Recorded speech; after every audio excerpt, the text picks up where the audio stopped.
Et bonjour à tous. Alors ça fait un petit moment que j'ai pas fait de vidéo, je vous rassure, je suis pas encore mort. Du coup aujourd'hui, petite vidéo sur le Fatality M30 de chez QP Design qui date d'il y a un petit moment, mais j'avais pas fait de vidéo donc on en profite. Donc dans la boîte, il y aura une carte d'authentification, bon, on s'en bat les couilles. Un Pyrex Bubble, un Pyrex droit, un Pyrex droit Ultem, qui n'est pas installé sur mon Atto parce qu'il est sur un autre M30. Des grilles de l'Airflow que vous pourrez changer pour changer vos sensations au niveau de l'Airflow comme vous le souhaitez. Et un sachet de spare, bon, voilà. Boîte classique. Hop, l'Atto, il est juste là. Je pense qu'on verra assez, j'ai pas besoin de zoomer beaucoup plus. Je vais le remonter comme ça, vous allez pouvoir voir la gueule. Voilà. Donc, il ressemble à ça. Deux airflow réglables. Celui du bas, celui du haut. Hop. Donc voilà. Ça, ce sera assez modulable comme vous aurez envie. Ensuite, au niveau du top cap, alors, je vais peut-être pouvoir... Voilà. Je grossis un petit peu juste pour que vous compreniez. Vous avez logo on-off juste ici, c'est parce qu'en fait le top cap est inversé. Donc là où normalement vous fermez votre top cap, bah là vous allez l'ouvrir et inversement pour le fermer. D'accord, donc putain. Alors je l'ai pas ouvert depuis un petit moment et vu que je l'ai nettoyé c'est un peu chiant. Voilà. Hop. Et du coup si je veux le refermer, bah je le tourne dans le sens du on. Donc, on voit la flèche juste là. Hop. Et voilà. Et pour l'ouvrir inversement. C'est un quart de tour, ça marche bien. Ensuite, hop, je rezoome. Là, on voit, c'est le juice flow, d'accord. Donc, si je tourne, hop, voilà. Là, on voit que c'est ouvert. Hop, et là, fermé. Pour accéder au plateau, bon, bah, on dévisse la bague, enfin le tank. Et nous voilà sur le plateau. Donc au niveau de la grille d'airflow, moi j'ai mis celle à 3 bandes. Pour moi c'est la mieux. Après voilà, vous ferez comme vous voulez. Pour moi si on achète ce genre d'atto, bah c'est pas pour le vaper comme ça quoi. Voilà. Pour moi t'achètes ça, tu le mets sur les deux full open, tu tartines, ou à la limite comme ça, je pourrais déjà un peu comprendre. Sinon non, ça sert à rien. Alors à quelle bague d'airflow du bas correspond au niveau de l'airflow?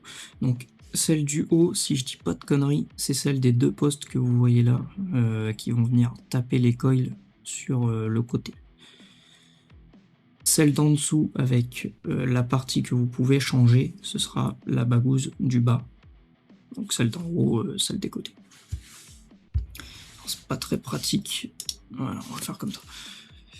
Voilà. Donc l'atto, c'est un 30 mm de diamètre. Donc ici, il est sur la BV4 de chez MRN en version stack. Donc ça, c'est pas d'origine. Celle d'origine est juste là. Voilà. Donc là, c'est du parasérie. Ça marche bien. On va éviter de les faire point de fusion. Mais mes coils sont rodés. Donc on passe tout de suite à la partie cotonnage. Nous voilà sur la partie cotonnage. Je vais mettre ça comme ça, ce sera peut-être mieux. Donc j'utilise comme coton du puff et j'utilise à peu près un tiers de pad pour un coil et j'enlève une couche pourrie. D'accord. Je vais passer ça dans les coils vite fait. C'est pas la partie la plus compliquée de l'atto pour être honnête.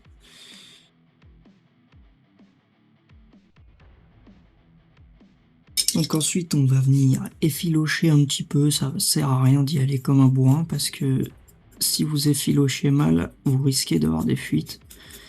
même si vous avez la bagousse de Juice Flow qui peut vous permettre de vous rattraper entre guillemets. Voilà, là ce sera suffisant. Pareil de l'autre côté.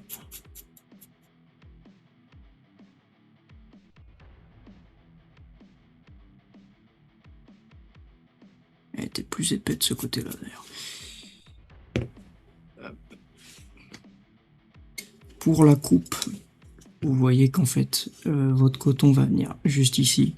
Il faudra juste faire en sorte qu'il aille au fond de la petite cuve du petit haricot prévu à cet effet-là.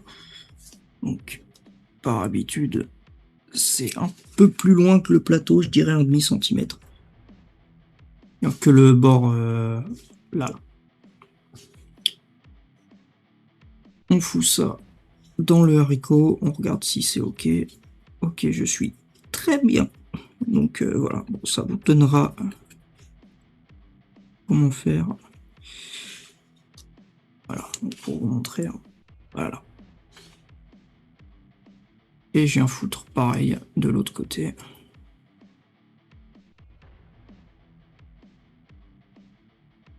Au niveau des pattes d'écoil, honnêtement, enfin, je pense que 6 mm c'est ok sur ce tato-là. Mais là, j'ai monté à l'aide de mes connaissances, c'est-à-dire au pif.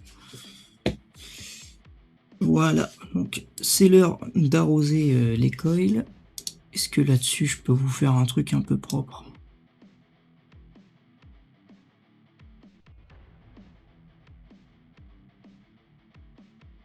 Voilà, on laisse un peu boire les coils et ensuite on va commencer à les rôder gentiment. Voilà, j'ai fait un micro coup de fire pour qu'ils boivent un peu plus vite. Ensuite, on va pouvoir commencer un peu.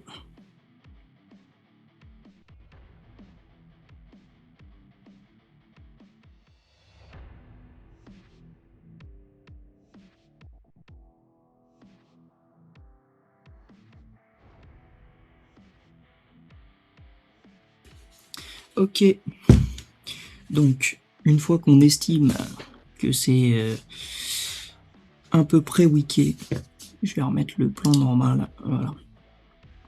Refermage de la cloche, du tank, vous appelez ça comme vous voudrez. Et la connerie à pas faire, d'accord, donc là elle est pas faite.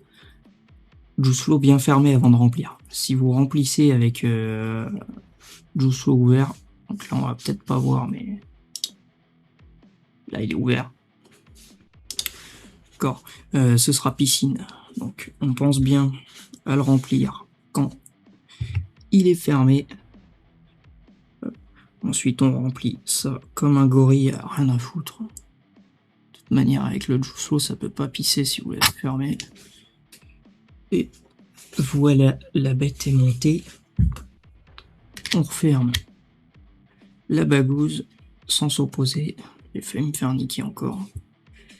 Et notre atout est monté convenablement. D'accord, donc on passe tout de suite au test. Ça faisait longtemps. Bon.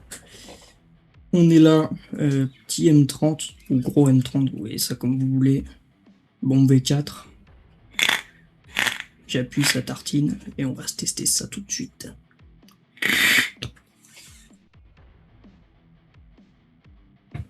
Donc bon, ça faisait un petit moment que je l'avais pas présenté. J'en ai un deuxième juste là. Voilà. Qu'est-ce que j'en pense? Bon, il est super modulable, facile à utiliser, facile à cotonner, facile à monter. La bague, enfin le top cap quart de tour là, franchement c'est un bon point, moi j'aime bien. Bon, faut s'y faire, mais moi je trouve ça cool. Le double airflow, bon, vous pouvez le moduler, moi je le laisse full open parce que c'est de la vape de bois là-dessus. Les saveurs sont franchement très correctes. Alors pour moi, c'est encore un avis perso, pas tout le monde sera d'accord. 30 V3 meilleur. Mais après, on n'est pas du tout sur le même style de vape. Le 30V3 est, je pense, 3 fois moins aérien que ce bazar-là. Mais ça vape quand même bien.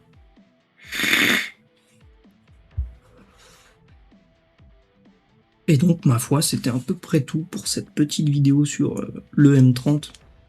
Je vais essayer de faire des vidéos un petit peu plus souvent, parce que là, ouais, ça faisait bien 2 mois que j'avais pas fait de vidéo. Et pour ceux qui se demandent pourquoi je suis en manteau, j'ai un peu la crève et j'ai froid, donc je suis en manteau, tout simplement. Avec du saucisson juste là. Donc voilà, sur ce, je vous dis, j'espère à bientôt pour une nouvelle vidéo. Ce sera sûrement sur un petit mode de style là, ou enfin je verrai, j'ai beaucoup de choses là. Et sur ce, bonne journée à tous.